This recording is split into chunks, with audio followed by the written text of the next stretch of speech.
اگر فطرت میں زندگی موجود ہو تو انسان کو تڑپانے کے لیے صرف ایک جملہ کافی، زندگی فطرت میں موجود ہو تو زندگی کو تبدیل کرنے کے لیے صرف ایک جملہ کافی ہے، ایک جملہ، زندگی کو بدلنے کے لیے صرف ایک ہی واقعہ کافی ہے۔ اور اگر فطرت میں زندگی موجود نہ ہو تو لمبی چوڑی تقریریں، بڑے بڑے جلسے، بڑی بڑی کتابوں کے انبار بھی اسے صحیح راستے پر نہیں لا سکتے، نہیں لا سکتے۔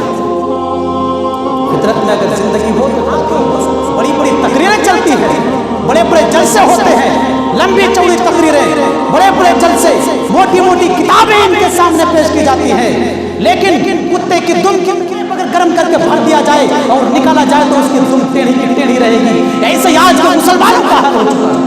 افسوس کے ساتھ ہمیں یہ کہنا پڑ رہا ہے، لوگوں یہ ہنسنے کی بات نہیں ہے اور یہ غصانے کی بات نہیں ہے، یہ مسلمان ہے جس کو پتا نہیں کہ نماز پڑھنا 5 وقت نماز پڑھنا فرض ہے۔ کون ایسا مسلمان ہے جس کو یہ پتا نہ ہو کہ زکات دینا فرض ہے؟ کون ایسا مسلمان؟ ارے کس کو پتا نہیں کہ غیبت و چغلی کرنا حرام ہے اسلام میں؟ کس کو معلوم نہیں ہے ایک دوسرے کی زمین کو ہڑپنا حرام ہے؟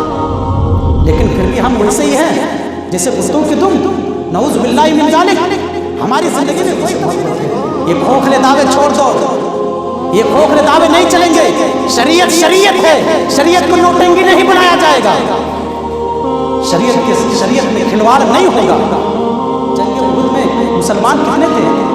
700 مسلمان تھے اور 3000 کافر تھے۔ پہلے تو مسلمانوں کو فتح ہو گئے، لیکن اس کی وجہ سے مسلمان شکست کھا گئے۔ نوجوان اپنی جان بچا کر بھاگنے لگے، 70 مسلمانوں کو شہید کر دیا گیا۔ کچھ مسلمان ہیں جو اپنی جان بچانا چاہتے ہیں، وہ بھاگنے لگے۔ آپ کو پتا ہے جب وہ گھر تک پہنچے ان کی ماؤں نے ان کا استقبال نہیں کیا، جب وہ گھر پہنچے ان کی بہنوں نے ان کا استقبال نہیں کیا، ان کی بیویوں نے ان کا استقبال نہیں کیا۔ ایک ماں کو یہ گوارا ہے کہ میرا بیٹا جنگ میں شہید کر دیا جائے، ایک بہن کو یہ گوارا ہے کہ میرا بیٹا میرا بھائی جنگ میں شہید کر دیا جائے، ایک بیوی کو یہ گوارا ہے کہ میرا سہاگ گزر جائے، لیکن مجھے یہ گوارا نہیں ہے کہ رسول اللہ پر کوئی آنچ بھی آنے پائے، رسول اللہ پر کوئی وار کر سکے۔ یہ گوارا کس؟ آپ صلی اللہ علیہ وسلم سے کچھ کفار نے، کچھ کافروں نے وار کیا، آپ کے دانت توڑ دیے، آپ کی وفات کی خبر بڑی تیزی کے ساتھ مدینہ تک پہنچ گئی۔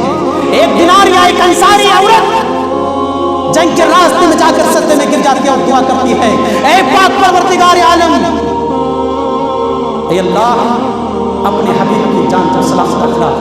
سجدے میں گر جاتی ہے۔ ایک نوجوان آتا ہے، کہتا ہے سر کو اٹھا۔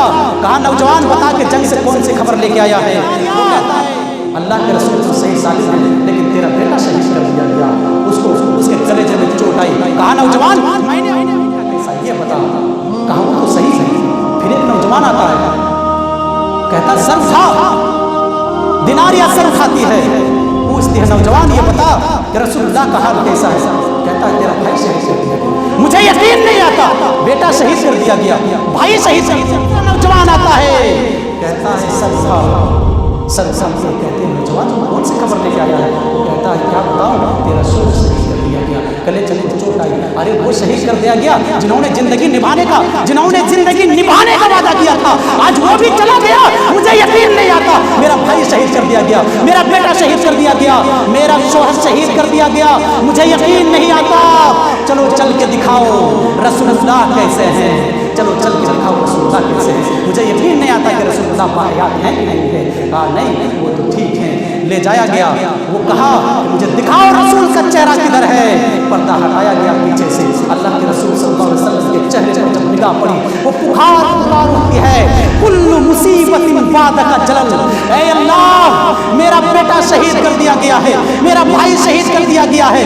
ارے وہ بھی شہید کر دیا گیا جس نے زندگی نبھانے کا وعدہ کیا تھا، لیکن مجھے کوئی غم نہیں ہے، اللہ کے رسول سلامت ہے، اللہ کے رسول صلی اللہ علیہ وسلم، بھائی شہید کر دیا گیا، شوہر شہید کر دیا گیا۔ دل کو چوٹ لگی، ضرور لگی، لیکن انہوں نے اپنے آپ کو سنبھالا ہے اور یہ کہا کہ اللہ کے رسول کیسے ہیں، آمنہ کا لال کیسا ہے، حضرت موسیٰ کا بھائی کیسا ہے، حضرت عیسیٰ کا بھائی کیسا ہے، آقا کیسے ہیں، یہی سوال آج ہمارے معاشرے میں اگر کسی میں کوئی بکری کا بچہ مر جائے، عورتیں تھالے مار مار کر رکھتی ہیں، ہائے ہمارا بکری کا بچہ، ہائے دھن دولت، ہائے دھن دولت۔